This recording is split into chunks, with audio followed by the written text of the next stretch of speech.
বিশ্বনবী হজরত মুহাম্মদ সাল্লাল্লাহু আলাইহি ওয়াসাল্লাম বলেছেন, আল্লাহ বেহেশত নিষিদ্ধ করেছেন প্রত্যেক কুভাষী, গালমন্দকারী ও লজ্জাহীন লোকের জন্য, যে পরোয়াই করে না যে কি বলছে কিংবা তার সম্পর্কে কি বলা হচ্ছে।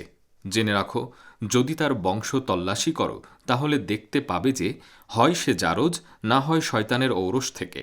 বলা হলো, হে রাসূলুল্লাহ, মানুষের মধ্যে কি শয়তান রয়েছে? বললেন, হ্যাঁ।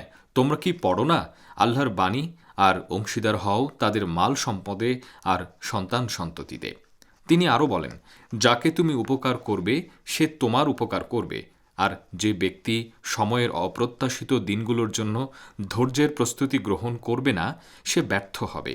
আর যে মানুষের ভুল ত্রুটি ধরে তারাও তার ভুল ত্রুটি ধরবে। আর যতই মানুষকে ছাড় দিক না কেন তারা তাকে ছাড় দেবে না। বলা হলো, হে রাসূলুল্লাহ, তাহলে আমরা কি করব? তিনি বললেন, তোমরা তোমাদের সম্মান বা সম্পদ থেকে তাদেরকে ধার তথা তাদের জন্য শ্রম ও অর্থ দাও তোমাদের অভাবের দিনের জন্য। মহানবী সাল্লাল্লাহু আলাইহি ওয়াসাল্লাম বলেন, আমি কি তোমাদেরকে ইহকাল ও পরকালের সবচেয়ে উত্তম চরিত্রের নির্দেশনা দান করব না? তার সাথে সম্পর্ক জোড়া লাগাও যে তোমার সাথে সম্পর্ক ছেদ করেছে, আর দান করো তাকে যে তোমার সঙ্গে কৃপণতা করেছে, আর ক্ষমা করো তাকে যে তোমার উপর অত্যাচার করেছে। একদিন বিশ্বনবী হজরত মুহাম্মদ সাল্লাল্লাহু আলাইহি ওয়াসাল্লাম বের হলেন যখন একদল লোক একটি পাথরকে নিক্ষেপ করছিল।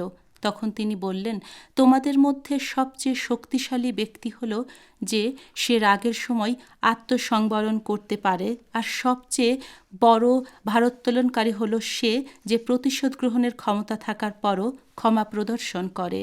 তিনি বলেছেন, তোমাদের মধ্যে ঈমানের দিক দিয়ে সেই সর্বোত্তম যে সবচেয়ে বেশি সচ্চরিত্রবান।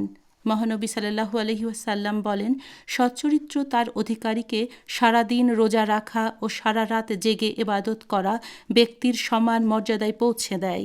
তখন বলা হলো, বান্দার প্রতি সবচেয়ে উত্তম দান কি?